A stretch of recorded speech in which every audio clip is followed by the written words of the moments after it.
sabe que hay una planta, una única planta de las casi 400.000 especies de plantas que hay sobre la Tierra que produce el THC. Solo una de 400.000. Se descubren estos receptores, estas moléculas específicas que unen de forma muy ávida, muy afín, el THC. Y se descubren en el cerebro de ratón y rata y de humano.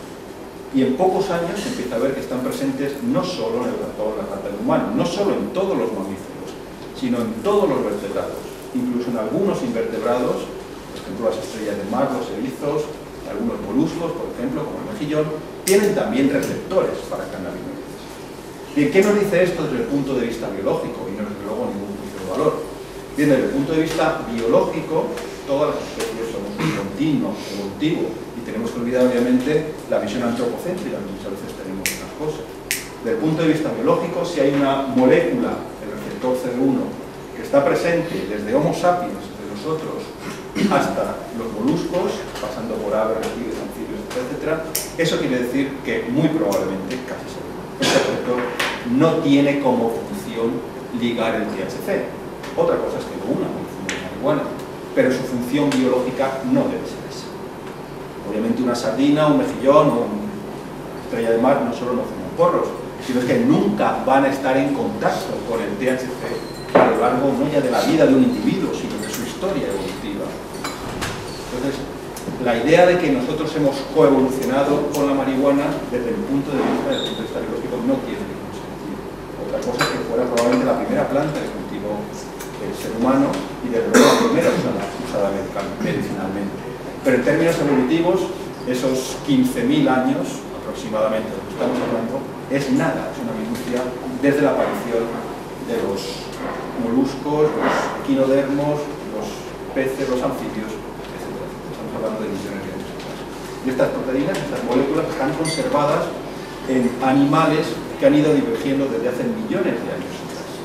Y desde el punto de vista biológico, lo que parece sensato pensar es que los receptores de cannabinoides presentes, como digo, prácticamente en todos los animales, están ahí para unir, para notar, para percibir la presencia de algún otro compuesto que producimos básicamente todos los animales. Y luego además, casualmente, existe en una planta una sustancia que por mimetismo molecular, siguiendo la semejanza, por ejemplo, que os he puesto antes, de la llave que encaja en la cerradura, pues sería otra llave muy parecida a la llave que tenemos todos los organismos y se metería en la misma cerradura, en el mismo receptor de cannabinoides. Es decir, lo que es lógico pensar es que todos los organismos producimos cannabinoides. Producimos moléculas que se unen a esos receptores de cannabinoides. Y tanto nosotros, como las ratas, como los lagartos, como las serpientes, como las ranas. Y luego, además, existen moléculas que se parecen a esos cannabinoides que nosotros producimos, la más relevante obviamente el THC, y que por tanto se unen a los mismos receptores y llevan a cabo la misma acción. Bueno, ahora vamos a ir sobre esto, vamos a repasar un poco esto, pero con la idea de que esos receptores que se habían descubierto a principios de los años 90 estaban prácticamente en todos los animales, deberían ser receptores para unir cannabinoides endógenos, y luego aparte de la planta, pero básicamente endógenos, empezó la carrera por buscar esos cannabinoides endógenos, esos compuestos afines a los de la planta que producimos y lo sabemos prácticamente todos los animales. Bueno, pues esto fue llevado a cabo también por Rafael Lechuga, un investigador que os digo que descubrió el THC prácticamente 30 años antes. Que la primera molécula que se vio que funcionaba como cannabinoide endógeno, es decir, como un digamos, principio activo del cannabis propio de nuestro organismo, es la que todos conocéis como anandamida. Anandamida es una palabra que tiene el sufijo amida, simplemente un tipo de enlace químico que contiene la molécula, y luego el prefijo ananda, que como bien sabéis significa embeleso, placer interno en alusión a los efectos que produce fumar marihuana. Porque la marihuana imita los efectos de la anandamida.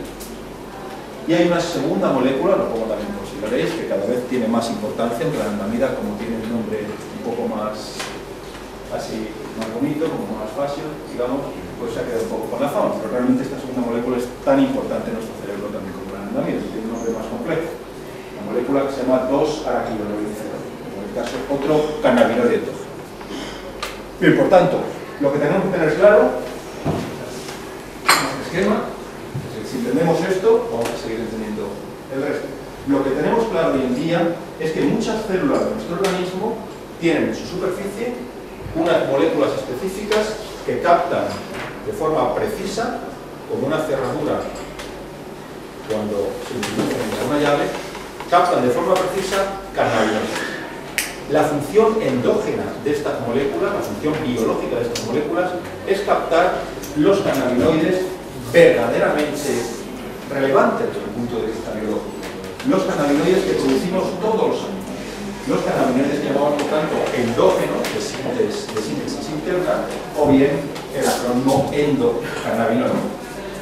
Bien, la anandamida sería el principal referente. Si esto es la anandamida, ¿cómo es el THC? Pues básicamente igual, va a ser una sustancia de estructura muy parecida a la anandamida, y por tanto lo que va a hacer el THC simplemente va a ser imitar, mimetizar la acción de la anandamida. Es decir, el THC se va a introducir también en nuestras copas de forma análoga a la anandamida y por tanto, como va a afectar a las mismas células, va a producir los mismos efectos que la anandamida. Es decir, el THC induce el apetito es simplemente porque la anandamida es un regulador endógeno del apetito. Y puesto que el THC se parece a la anandamida, ocupa los mismos receptores y por tanto afecta a las mismas células y a los mismos procesos. Si el THC inhibe el dolor, eso es simplemente porque la anandamida es un compuesto endógeno que produce nuestro organismo para inhibir el dolor. El THC imita la acción de la anandamida, se une a las mismas moléculas y por tanto inhibe el dolor. Si el THC impide el movimiento, es simplemente porque la anandamida es un compuesto endógeno que está diseñado para impedir el movimiento. Y por tanto el THC imita la acción de la anandamida, se une los sensores y por tanto inhibe. ¿De acuerdo? Bien, en tercer lugar tenemos los cannabinoides endógenos, los cannabinoides de la planta que imitan la acción del endógeno y como bien sabéis, pues está basado en una farmacología derivada de plantas, de producto natural, que son básicamente plantas, como provienen la mayor parte de las moléculas que se han usado farmacológicamente a lo largo de nuestra historia, o a partir de las cuales han derivado, que hemos utilizado principalmente después en el laboratorio. Pues bien, a partir de los cannabinoides de la planta, de los endógenos, pues los químicos ya hace tiempo desde que, bueno, pues podemos empezar a cambiar un poco la estructura de estos compuestos. Podemos quitar este átomo de aquí, ponerle otro acá, ¿para qué? Pues para intentar conseguir moléculas con más potencia de acción, que sean fármacos más potentes, con menos efectos secundarios. Por ejemplo, los compuestos del cannabis actúan indistintamente sobre el receptor CD1 y CD2, igual nos puede interesar tener un cannabinoide que actúe solo, imaginaros, sobre CD2, porque queremos hacer un antiinflamatorio, por ejemplo, y no queremos efectos sobre CD1. O al contrario, queremos hacer un cannabinoide que actúe solo sobre CD1, que se le controla el movimiento, por ejemplo, y que no afecte a CD2. Es decir, todas estas cosas se han hecho a lo largo de los últimos años y existen moléculas, bueno, pues más o menos aceptables, que son más o menos potentes, que tienen más o menos efectos secundarios, que tienen un poco mejor o peor biodisponibilidad, que tienen mejor selectividad sobre CD1, sobre CD2, etc. Esto es básicamente a lo que se dedican los ingenieros médicos. Y bueno, pues esto da lugar a los compuestos, como sabéis, sintéticos, a lo que generalmente en términos muy restrictivos conocemos como fármacos. Pues dentro de estos cannabinoides sintéticos, pues ha habido varios intentos, algunos les han llevado a la clínica, no con gran éxito, por ejemplo, o al menos no con mayor éxito que los de la planta, por ahora, y quizás el más conocido, que muchos seguramente hayan oído hablar, es la anabilona. La anabilona es un compuesto muy parecido al THC, simplemente en vez de un oxígeno y un hidrógeno, tiene un solo oxígeno, y luego la cadena lateral del grupo carbono crítico del THC pues tiene 7 carbonos. Con esas dos pequeñas modificaciones, pues tenemos un cannabinoide un poquito más potente, pero vamos, en términos prácticos, muy poco más potente que el THC. Obviamente la empresa que hizo una anabilona lo hizo para tener su propio compuesto, patentable y por tanto protegido. Pero en términos, digamos, farmacológicos, la anabilona es básicamente como el THC, no ofrece En cualquier caso, cualquier cannabinoide de síntesis, por definición, va a tener una estructura muy parecida a la de la anandamida o el THC, porque va a tener que imitar la anandamida, unirse a los mismos receptores, por tanto tener una forma, una geometría de llave muy parecida para introducirse en la misma cerradura y poder afectar a los mismos. Es decir, en términos muy simplistas, tanto cannabinoides biológicamente producidos por todos nosotros, como cannabinoides obtenidos del cannabis, como cannabinoides que, si queréis, en términos estrictos, restringidos y para entenderlo, podemos llamar fármacos sintéticos, van a actuar exactamente de la misma manera. Tanto el cannabis como sintéticos, que son ajenos al organismo, van a actuar imitando la acción del compuesto endógeno del organismo, de la anandamida, y por tanto produciendo lo mismo. ¿De acuerdo? Y esto lo hace, como digo, porque todos estos compuestos actúan a través de los mismos receptores. Un receptor reconoce a la anandamida, como el THC reconoce a la anandamida, el mismo reconoce como la anandamida a la anandamida y el THC pues, se une al mismo. Bueno, ¿está claro hasta aquí? Bien, vamos a dar un paso más, a ver si comprendemos esto y ya entendemos, yo creo, todo el resto.